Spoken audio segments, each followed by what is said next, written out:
and worldwide on irlonestar.com.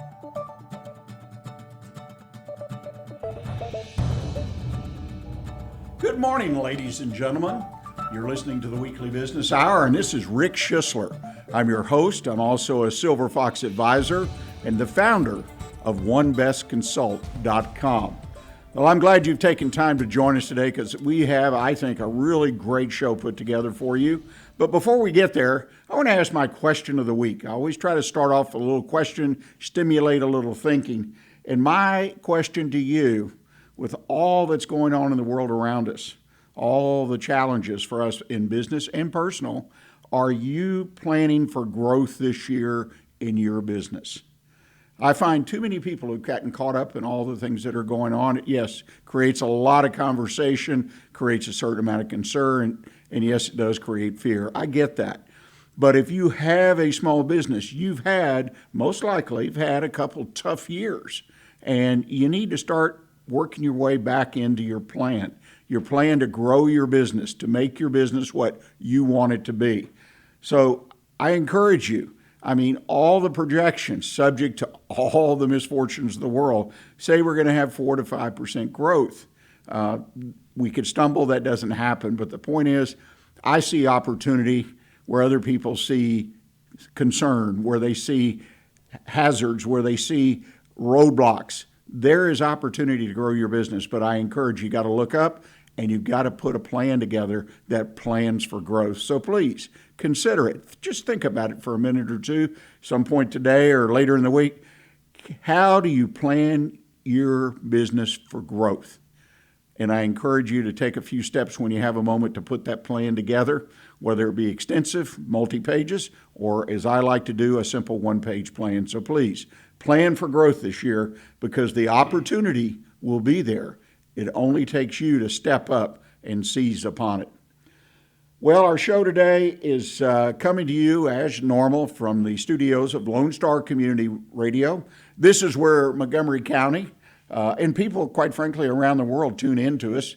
The internet allows that, but FM, we're broadcasting over the great city of Conroe, Texas, and I hope you're paying attention because we are here to give you ideas, to provide answers to questions you might have in building your business. You know, one of the loneliest places to be is being an owner of a small business because who do you have to talk to about your challenges or issues? Well, you can talk to us. Just drop me an email, Rick, R-I-C-K, at irlonestar.com. That's Rick at irlonestar.com. Love to get your questions. If you want me to put it in the mailbag, we do a mailbag segment from time to time where I answer your question on air. Be glad to do it. Love that mail. Love for people to connect. Rick at irlonestar.com. I also want to let you know the show is being broadcast today live on YouTube and Facebook. So if you'd like to not only hear us, but see us, then please tune in to the Weekly Business Hour page on Facebook or YouTube. Well, today, as I mentioned, I think we have a great show put together, and the real core of the show is our guest. We have Mr. Steve Scott. Steve's an author, and he's a man known as the Houston Business Coach, and he's returning to the show, and we're going to have hopefully a wonderful conversation about his newest book entitled The Relationship Zoo, Animal Stories, Human Insights, a Guide to Improve Relationships. Steve, welcome to the show. Thank you very much, Rick. Great to be here. Well, I can't think of a more appropriate topic than relationships because we've had 2 years of real challenges, as I mentioned earlier, personal, business, and I suspect a lot of relationships have kind of drifted apart. So it's a great time to kind of key in. So I would think that your book, and I read through his book, ladies and gentlemen, it's packed full of great ideas, great insight. Steve, when you wrote the book, and what makes it fun to read, which I think is always great, especially business books tend to be kind of dry, is that you set it up in a zoo. The title includes zoo. Why did you do that? Well, the zoo has a couple definitions. One is obviously you go to the zoo to see all the animals, but the other thing is we use the word zoo all the time when things just seem to be confusing, they're not falling together, and I feel there's some humor in it. There's always some humor in it. Sometimes I don't find it, but that's what I look for. Well, let me tell you, in your stories, and we're going to talk about a couple of them about different animals, so to speak, in the zoo, in nature. There's a lot of humor there. And it's funny, when I was reading the book and I came on the first chapter and it talks about ants and compares that and then issues of building relationships.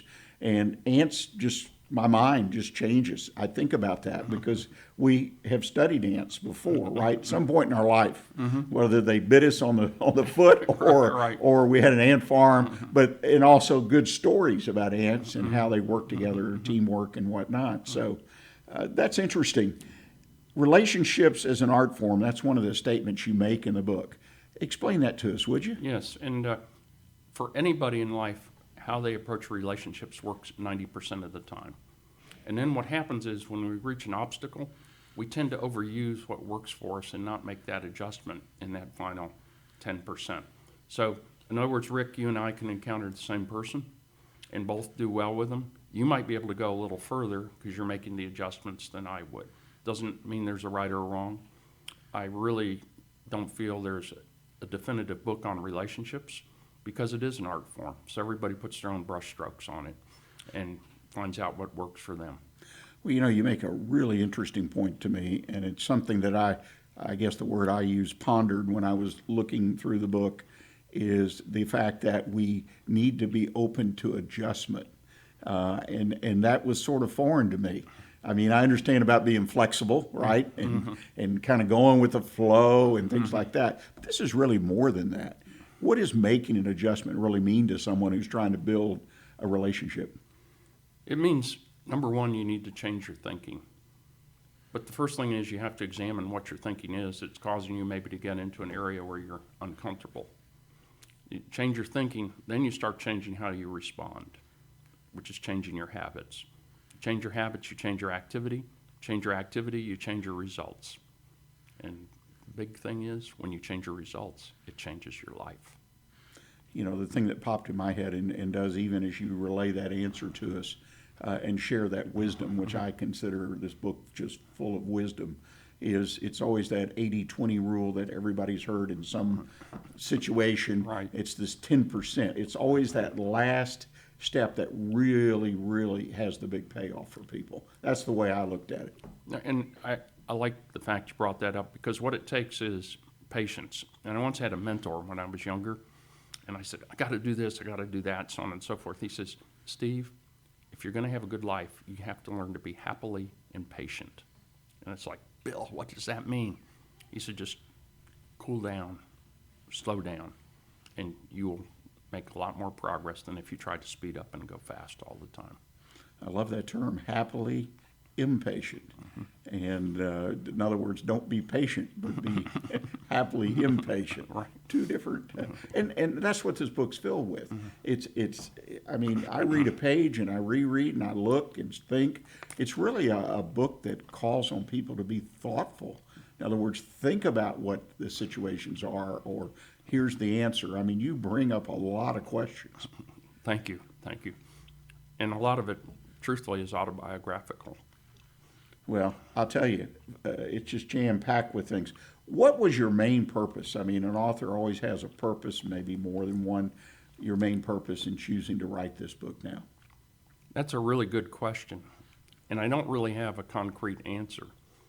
Over the years, I've collected things, I've written things, and I was just thinking, okay, of all the things I have since the 90s, is there a common theme? Is there something that's going on here?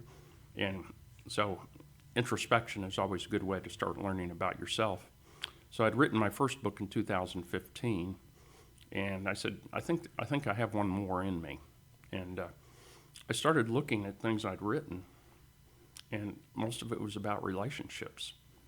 I should say most of it, probably about 80% of it. Because one of the things you and I talked about before the show started is, in business, if you have good teams, it's amazing what you can do. The phrase by Helen Keller, alone you can do so little, together you can do so much, is so true in business, but it's also in personal life. And that word teams, I want our listeners, depending on the size of business you have, teams applies to every size business, in my opinion, whether it's a solo practitioner, you're in business for yourself, or you have thousands of employees or hundreds or 50, because you team with vendors, you team, to make your business successful. So what Steve's saying here, I believe, applies to all of us on a personal level as well, but in business, there's just no doubt relationship building is so, so important. Now, in the past, we called it culture, right? Or culture is part of relationships. How do those two terms square themselves up? Once again, an interesting question. And for those of you who don't know Rick, you really need to seek him out. He's a very dynamic, personable, and caring coach. So anyway, thank you for that question. Culture. Culture has really three components to it. The first one is safety. If you think about it in business, if you don't feel safe, more often than not, you'll never be creative. It's hard to move a team or a group forward if people feel there's a punitive atmosphere. The second thing is shared vulnerability. You want to have that vulnerability because that builds trust. It actually draws people in. And then the third thing is you want to have a common purpose. So really, when you look at culture and relationships, if people feel safe, if there's shared vulnerability, and you have a common purpose, you can go places you never thought you could go, as Dr. Seuss once said. Well, that's so important for people. And again, all of what I see in this book, and I seem kind of excited, which I am, because it is just one chapter. You walk away, and my mind was just, gosh, this is good stuff, really good stuff to think about and put it into place for my own specific situation. Let's talk about one of the stories before we take our first break. The first chapter, it had to be, you talk about ants. Yes. And you and I talked about it. Ants we've all dealt with ants, right? Yes. As insects or as good examples of teamwork. Yeah. So ants, why are they such a great example of building stronger relationships? First of all, you'll never see an ant stray off from the colony. The ant knows it can never go alone. But I think all of us ought to attend an ant seminar at least once a year. And so what do you get from ants? First of all, they never ever quit. You go outside, you step on a pile, you maybe treat the pile, they're going to show up someplace else. They never ever quit, so that's a good attribute. The second thing in your relationships is the ants know that there are seasons. They know that there's summer. Summer's the good times. That's when everything's going well. And what you want to do is stock up on those good memories, because guess what? What the ants are doing is, in the summertime, they're harvesting everything they can to prepare for winter. That's the third thing. So ants know that there are seasons in their work, but just like we have seasons in our relationships. So winter comes, you can draw on the good memories to help you get through those tough times. And what's really interesting, we all see this, as a matter of fact, we're coming to that time of year when the ground warms up. Ants have rested during the winter. They can't wait to get out at the first sign of spring. So the thing is, if you understand their seasons, have that attitude of, I can't wait to get out and get after it. And then the fourth thing is, ants always give you more than what you expect. So they always give you more than what you expect. So if you go into a relationship or a team and you're saying, you know what, I can follow these four things, you're going to do very, very well a large part of the time. Well, again, I think there's so much wisdom in ants. I guess we all should go out and buy one of those little transparent ant farms. And that's why some of us as kids used to watch them and were so amazed how they did things. We were actually learning very important lessons of life. Well, ladies and gentlemen, we're going to take our first break of the day. And I hope you'll stay with us. We're going to come back and continue this discussion with Steve Scott and talk a little bit more about some other key areas in building relationships. So please stay with us. We'll be right back with you.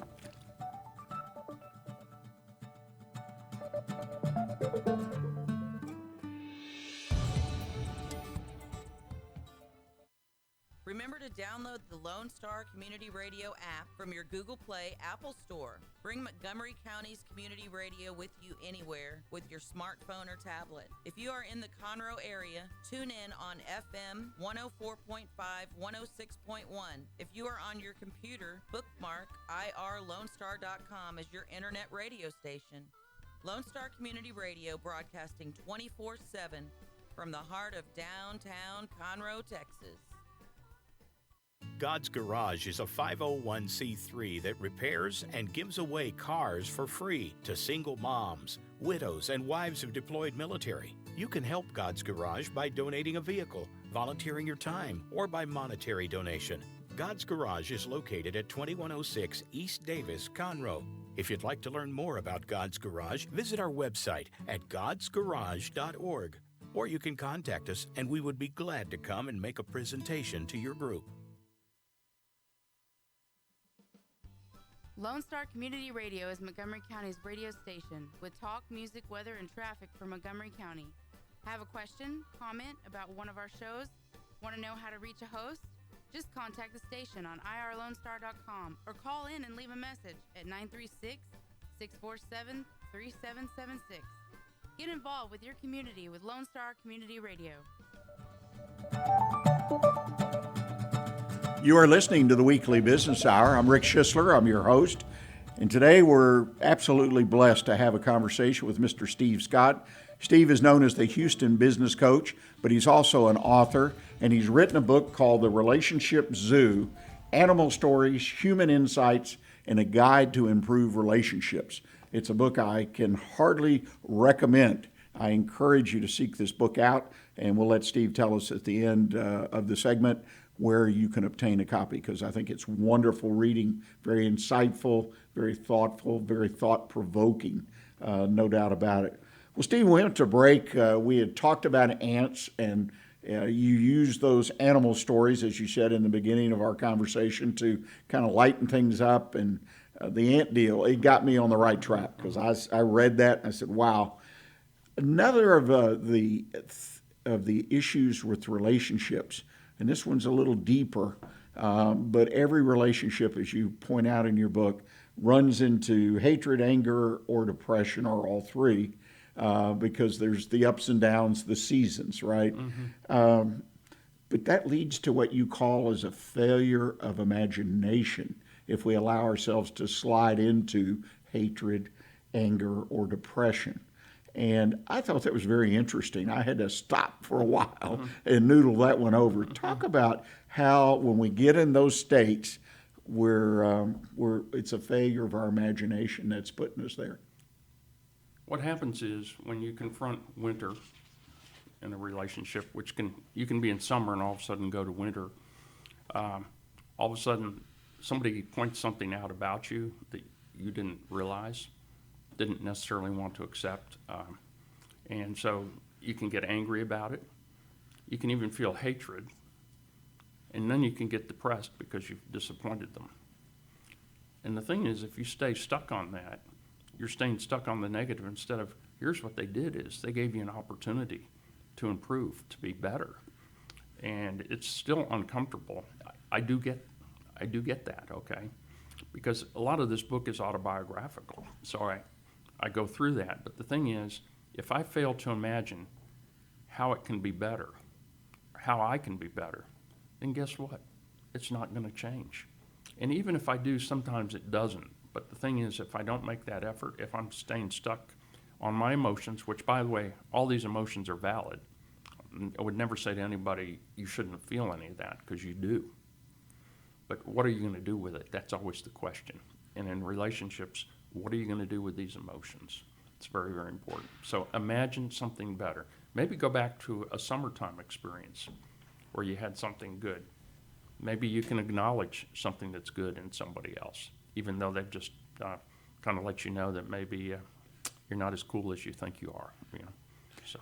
One of the big things that I thought about as I read this and this particular section and was that we all have to be open and to self-improvement, to change. Mm-hmm. And I found too many people in life, not the majority, but just too many people are not for various reasons. Mm-hmm. And most often, well, I know how to do this, or, I'm self-confident. So encouragement for people to open themselves, to use that imagination, because, again, I think we're in that 10% territory. Mm-hmm. We're in the area that if I could open myself and kind of reposition myself, my thinking, then I have a chance to hit a home run Yes. with a relationship. Otherwise, I may get a double, perhaps an occasional triple, but never the home run that Right. really makes the difference.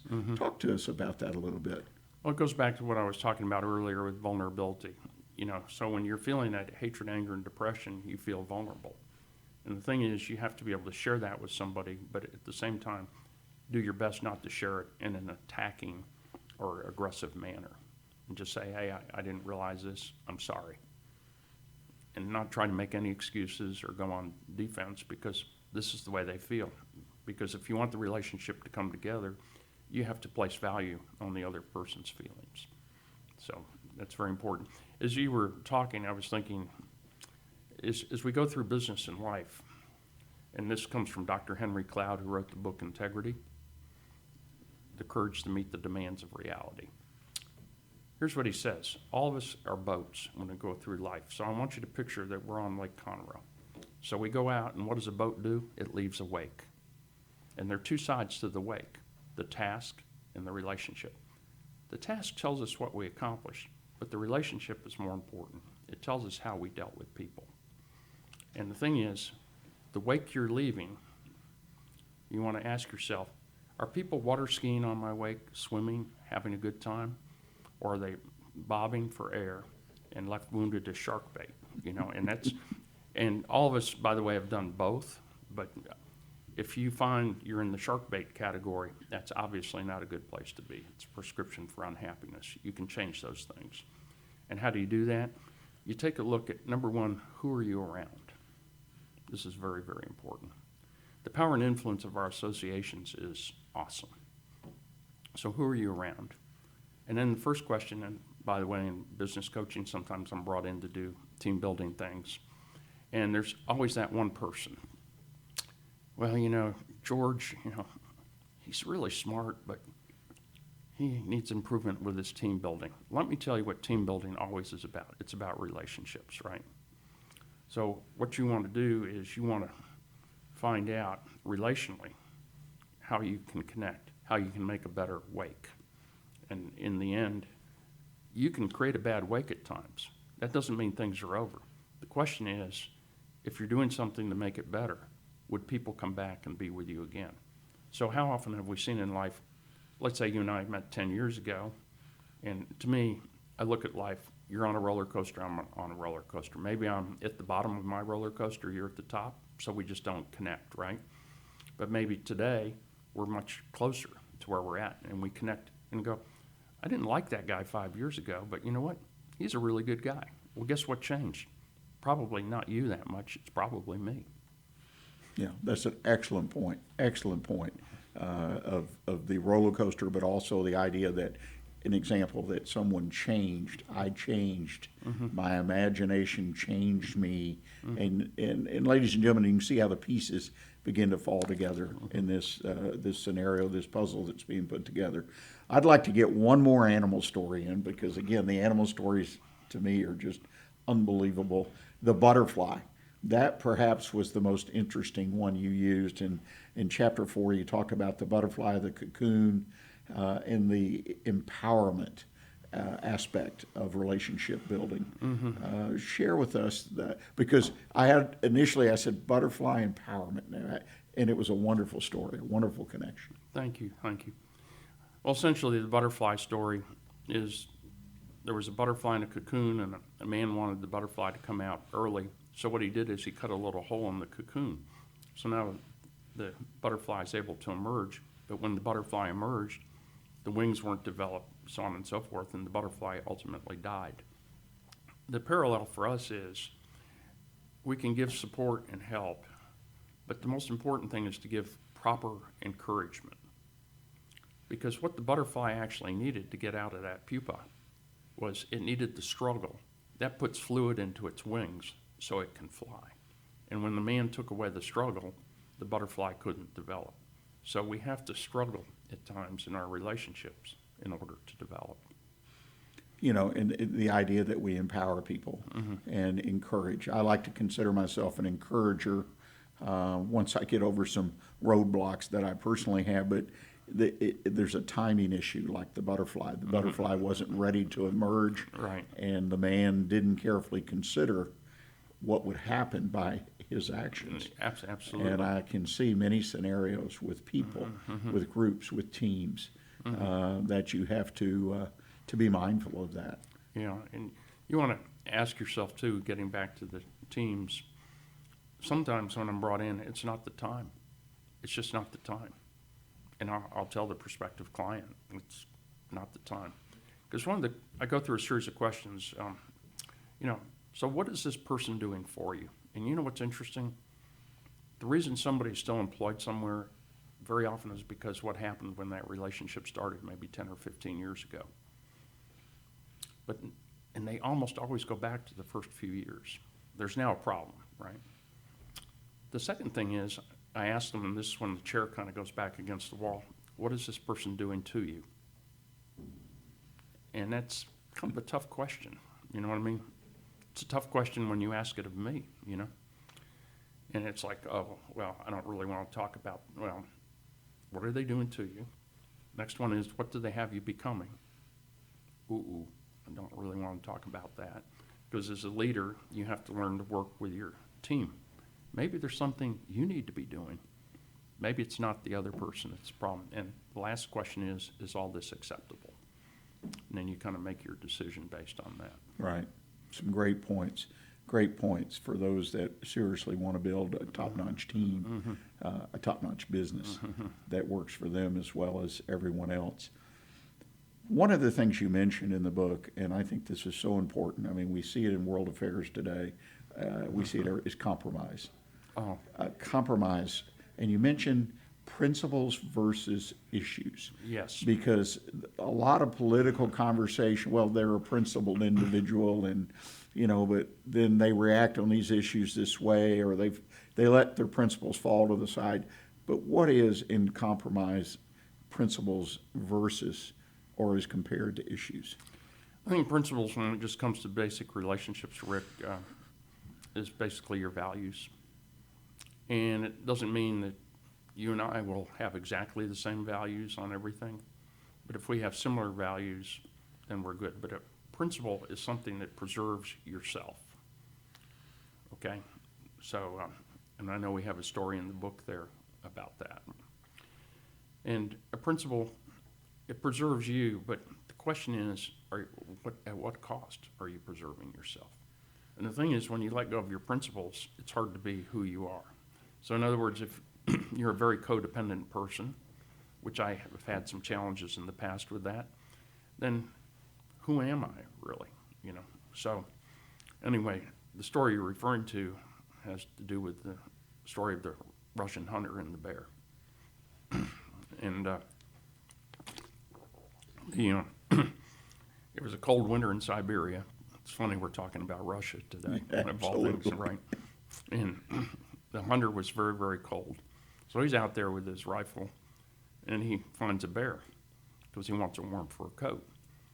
So anyway, he's getting ready to shoot the bear. The bear stands up and says, "Hey, wait a minute." And of course, the hunter is astounded that the bear is talking. He said, "Maybe we can talk about this. Maybe we can compromise." So anyway, the bear and the hunter get into a discussion, and a few minutes later, the bear walks away with a full stomach, and the hunter comes away with a warm fur coat around him. Actually, he's inside the bear. So he compromised his principles. The basic principle you have is survival, but it's kind of a cute story in a way to get us focused on issues, principles. So, for example, an issue might be you and I decide to go to lunch. So we've agreed on that principle, right? That lunch is good, but where do we go? That could become the issue. So you compromise the issue. Right. Does it always work that way? The answer is no. But that's what you strive for. You strive to compromise on issues, not principles. That's very, very important. Well, as we wind down here this morning, I noticed that you had been selected to be on the board at the Lake Conroe Chamber of Commerce. Congratulations on that. Thank you. I know you've served before. What is it that the Chamber, I'm a big supporter of Chamber. Scott Harper, the president, was on a few weeks ago. Great guy. In your opinion, why is membership in the Chamber so important for the small business owner? Well, it's interesting, and really when we're talking about relationships, let's go back to relationships. If you can serve somebody other than yourself, serve the greater good, then I think you're in a great place. So here's the message that all chambers send out. Join the chamber, increase your business, and everybody says, great. So they join, and 3 years later, they've increased their business. And what do? They drop their membership. So where the chamber has really benefited me is all the civic and volunteer things I've gotten to be involved with, where I've gotten to know other chamber members on a deeper level. So if you're there to serve others, I think that's where it really benefits you. And also it's kind of a universal advocate for business. You won't get a government affairs committee at a BNI, or some other networking organization, which are all good, by the way. I've been members of various ones. But the chamber offers something very unique in that regard. You make a great point. At least the Conroe, Lake Conroe Chamber, and there's some others that are visible in the community. And your affiliation or association with a group like that, because their visibility is very positive, and it's constant, it's consistent, and it is a positive. They strive to be a positive influence on the community. So being part of that has to be a good thing. It that is. alone. So that's interesting. Well, Steve, I appreciate you coming in today. The future, last question, or thought that I have, 3 to 5 years down the road, where do you see us in business in Montgomery County? What does it look like to us as business owners and people working in business here in Montgomery County from your perspective?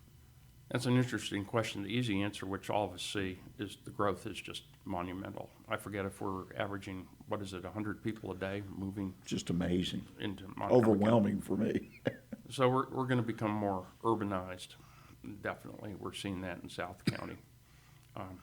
As far as business is concerned, I think going back to the pandemic, I had a client that was really worried about the pandemic because their business involved personal touch. And I said to him, I think you're going to do great. They had their best year yet in 2020 and their best year yet again in 2021. I think the personal touch is what's really so important, because as we become more automated, you have less of that.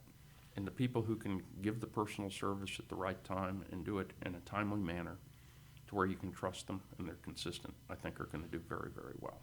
Yeah, I think you're 100% right. There's always opportunity, and that's that 10% or maybe 20%, depending on what you're talking about, that really are successful in what they do. There's always opportunity.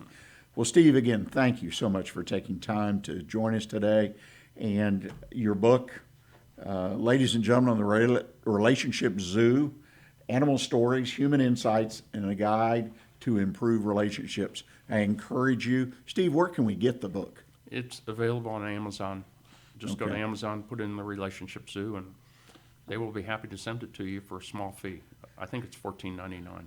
Okay, well, that's fantastic. If folks want to reach out and connect with you, they have a question or perhaps looking to talk to you about serving them, what's the best way for them to do that? They can go to my website, www.thehoustonbusinesscoach.com.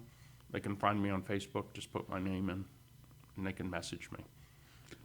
Well, again, Steve Scott, I think this conversation, ladies and gentlemen, has been one of the best I've had in all the time I've been on radio, because there's lots of ideas, information, and opportunity built into the conversation. I encourage you, reach out to Steve, whether it's through his book or in direct communication. I think your business, your family, your future will be improved by having that connection in your life. We're going to go to the bottom of the hour break, and when we come back, we're going to have another Heart of the Hustle. It's back. Dr. Patrick Woke, director of the McNair School of Entrepreneurship and Free Enterprise, will bring us another impactful interview. This time he's talking to Zodie Bryant, who is CEO of Acute Care Pediatrics. It's a medical startup. It's a wonderful story, wonderful encouragement. So I encourage you to stay tuned, listen to the Heart of Hustle, and I'll finish up as I do every week with my One Best Consult Tip of the Week. This week entitled, Protecting Your Business from the Harsh Realities of Inflation. So please stay with us. We'll be right back with you.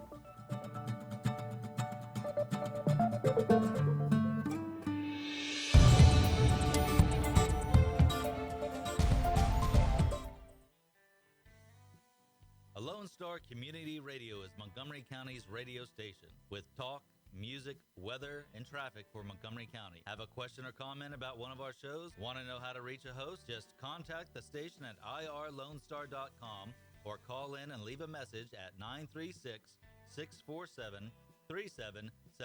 Get involved with your community with Lone Star Community Radio.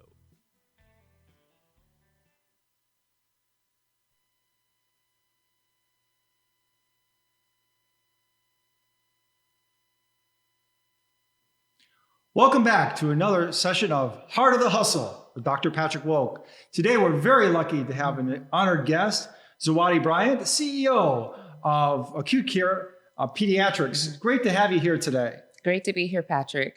Well, we're very blessed to have such an amazing guest. And I think you're also with a new president and CEO of another company called, is it Mednex? Mednex Medical Group, is that correct? Absolutely, yes. Okay. Yep. We were just acquired. My company of 14 years, we were acquired by Mednex last March. Well, congratulations. That must be very exciting. It is very exciting. New opportunities, new growth potential. And so we're excited to be with the larger group. Larger, more resources, great infrastructure, more capital. Everyone loves more capital. It's always a good thing. So very interesting. Like you were just talking right now, I'm sorry to mind interrupt, but you were just talking about, looking forward and all the things. Like you look at forward like 2 years from now, like in your vision, what do you see like where you want to go, not just with your business, but maybe your personal life? Yeah. So personally, I've always had a heart for mentoring and teaching entrepreneurship. So I'd like to spend more time doing that. I love seeing other businesses thrive and grow. And also I have a heart for missions here and abroad. And so I am now director of one of our mission programs at my church. We have a school in Kenya.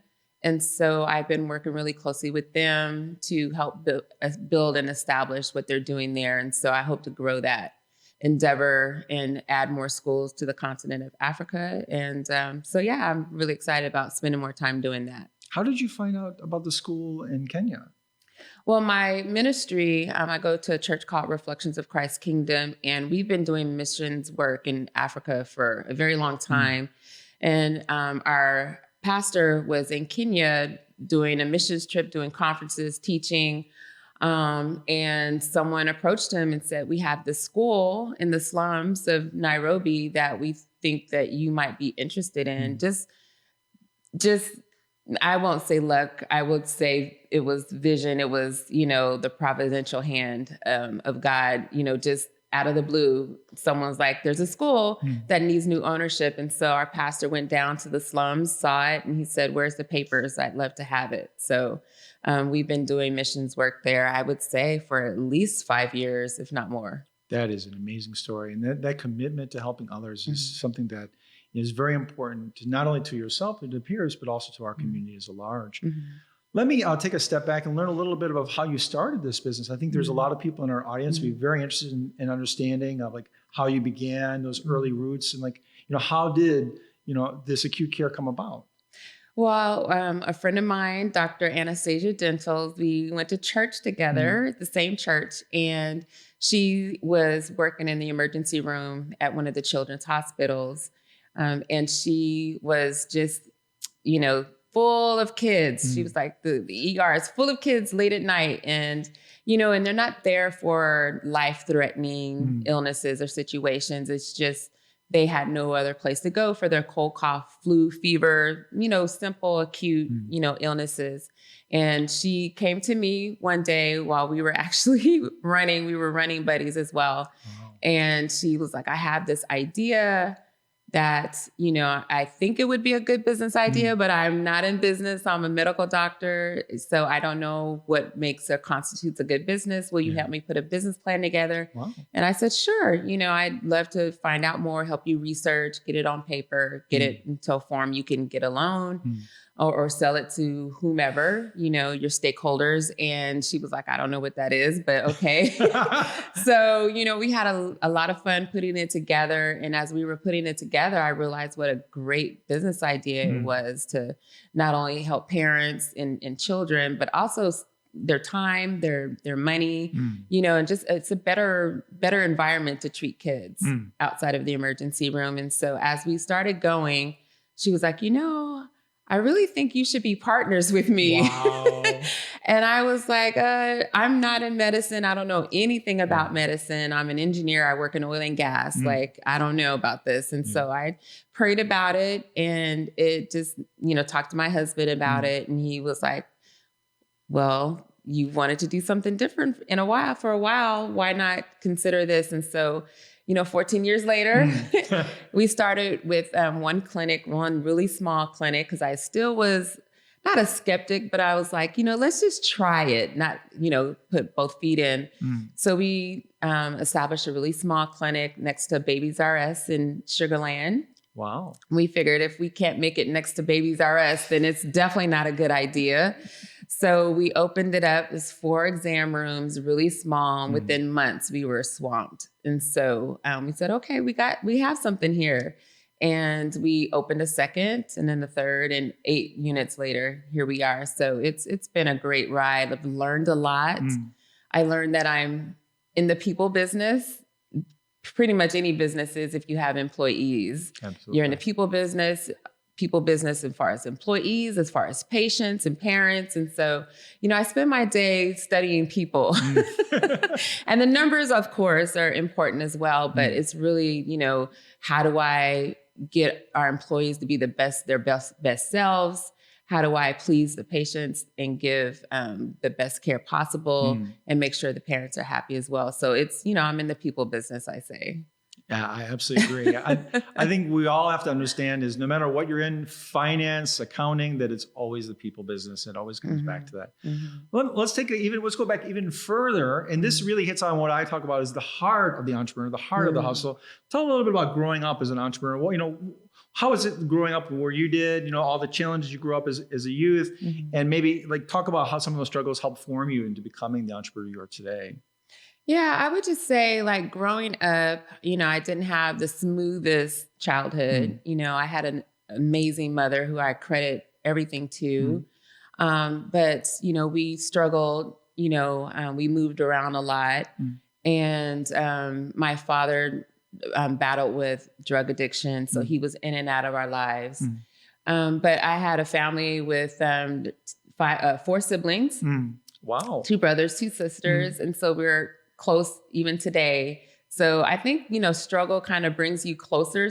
You know, that's one outcome. And so we just are a very close-knit family. My mom is our rock, and she just stressed doing your best, not making excuses.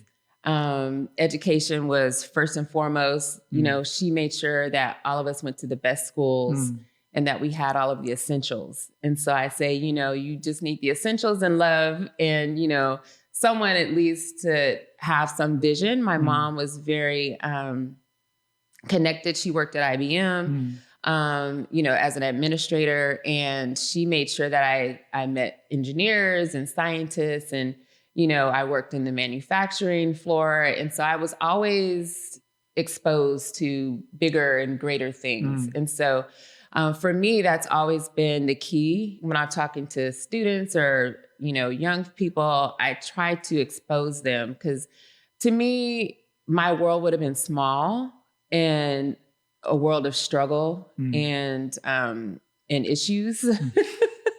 But my mom, she just gave me a window into seeing into like amazing opportunities, people being successful, thriving, doing amazing things, you know, having patents, you know, having inventions. And so that just got me to thinking, you know, there's so much more out there than what I was used to and what I was experiencing. And so I think that's just kind of my drive. I'm like, I know in my heart that there's always something greater, something better. And so that's kind of, for me, kind of my mantra or my vision is like, okay, there's always something greater. There's always something better beyond even my current circumstance and situation. Absolutely. Well, and that's a beautiful and amazing story. One of the things I would say is we have a lot of people out in the audience who are probably going through struggles like you did when you were younger. And if you could, take a look back, for those people going through the struggles, and they're probably trying to figure out, how do I handle this? How do I deal with this? With addiction or, loss of, maybe loss of someone in the family. What would you, if you could look back, what would you say to them? I would just say, first and foremost, I think for me, having my mom was paramount. And so, hopefully there's someone that they can trust and someone that can assist them. Because I think, I'm not sure, if I would be where I was without my mom, but I do know that there were other people that were kind of tangential that were also pivotal in my life. So I would just, seek out help. Okay. Sometimes you just need someone to talk to, someone to, give you exposure to another reality. And then also, if you're a believer or a praying person, I think that also helps as well. Give you a center, give you hope, give you, give you something positive to think about. I think about, like, for me, scripture is very grounding for me. Reading was very grounding to me. Just reading also was huge for me. Several teachers stressed the importance of reading. Absolutely. Also gives you a window into another reality, gives you an opportunity, exposure, even though it's not tangible. It's at least you hear about it, you read about it, you can have a vision about it. And so I think there's outlets, people that are going through, either through people reading. I went to my mom again, put me in environments again that were different. She put me in summer camps, even, for kids that were on free lunch or reduced lunch, I would always go to a summer camp.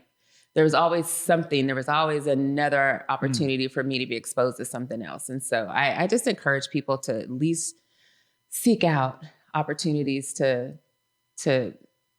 be exposed to other things. Perfect. Yeah. And closing real quick, one golden nugget you want to share with the audience that just, that quick idea, quick phrase that they can take with them today. Yeah, I would just say for me, again, it was always being positive, because there was plenty of things to be negative about. And I know it's easier said than done, but, to be positive, to have hope, to grab onto something. And, even like I said, if it's reading a book, going to the library, I know plenty of people that said they lived in the library to get out of their current situation and reality. So I would just say, find something that is positive, that's aspirational, that gives you hope. And look at things as, you could look at a glass of water and see it half full or half empty. And I would just say, look at it and say it's half full. Absolutely. Yeah. Well, thank you again. That's it for Heart of the Hustle for today. Thank you again, Zawadi, for coming into the studio. And it was amazing to have you. Oh, my pleasure. Thank you, Patrick. Well, I hope you enjoyed Dr. Wook's interview with his guest. Like I said, a wonderful story of a medical startup, a startup business, and how far it can go. To me, these kind of stories are encouraging, and I'm glad we're able to offer them to those of us, to you, who are growing businesses. I want to talk about my tip of the week at this point as we kind of wind the show down. My title, Protecting Your Business from the Harsh Realities of Inflation. Lots and lots and lots of discussion, at least on the business side of life, about the current inflation. Inflation is at 7.5%, we're told. But we all know, and that's what's really important to me, that the cost of doing business, the cost of living our lives and our families' lives has really gone up. We also have been impacted by shortages. It's amazing to me, the shortages at the grocery store and the fact that certain products are not even available. And then certain products that are in limited supply, particularly online, like at Amazon, that vendors, distributors have taken an opportunity to double or triple their price because they only have a small inventory. So it's an important topic to all of us, I believe, both business and personally. And I wanted to address it and talk about it. There are some things that we can do to counter inflation, to better prepare for it. And I'm going to offer you fairly quickly 3 that I feel that stand out. The first one is refinance any debt you have. If you have debt in your business or personally, if you have credit card debt, those rates are going to go up. If they aren't at the top allowed by your card agreement, they're going to go up. You need to look for a less expensive, cheaper source of debt. It's out there right now, but that window is getting close to being closed, and you're going to see those rates accelerate. Look at home mortgages and what they've done, the mortgage rate in the last 2 months. It's gone up a full point, maybe up 2 points now. Well, that's a hell of a lot when you're down around 2-3% to go up 1 or 2 more points. This is only the beginning of the increase in interest rates. So go refinance your debt. And one of the things that a lot of small businesses don't take advantage of is the Small Business Administration. The Small Business Administration offers up to $5 million in their Section 7A program. It's a fixed rate loan. That's important. Fixed rate loan, and it has a number of years, depending on what you negotiate, for you to pay back. You can use the money as working capital or refinancing your existing debt. Reach out to a small business lender. If your banker's not a small business lender, then find one and explore at least. Take a little bit of time and see if this might work for you to get a long-term fixed rate loan to cover working capital and consolidate your debts. Very, very important action that you can. Raise prices. Boy, I always have resistance from clients and people when I talk about raising prices, but raise them strategically right now. Pick the products, the services that are got good margins and that people are buying all the time, and put your price increases there. And don't be afraid to raise the price to a point where you think you're going to need to be. I have a number of clients that have not raised prices in 3 years. They've got to play catch up, but you got to do what you got to do. Another thing that's being done that I don't particularly like, and that's called shrinkflation. Shrinkflation, they call it. That's a word, where you sell your products in smaller quantities, but for the same or a little bit more in price. It's happening at the grocery store all over the shelves. Shrinkflation, less for the same or more. That's something, though, to consider in your own business. And finally, I think, is buy inventory, buy property, buy equipment. If you need equipment, if you don't own your location, look to buy those things so you can lock in your price, lock in your cost of those things. Very important steps. If you'd like to talk more about inflation and its impact on your business, then please reach out to me. It's real simple. Just send it here to the studio to rick@irlonestar.com. And don't forget, you too can sponsor the show. Lone Star Community Radio is a nonprofit, but you can be a sponsor by making a donation and get your business associated not only with Lone Star, but with the Weekly Business Hour. And until next week, thank you for joining us this week. And until next week, stay engaged. And as always, keep focus on what's important in your business. Thanks so much.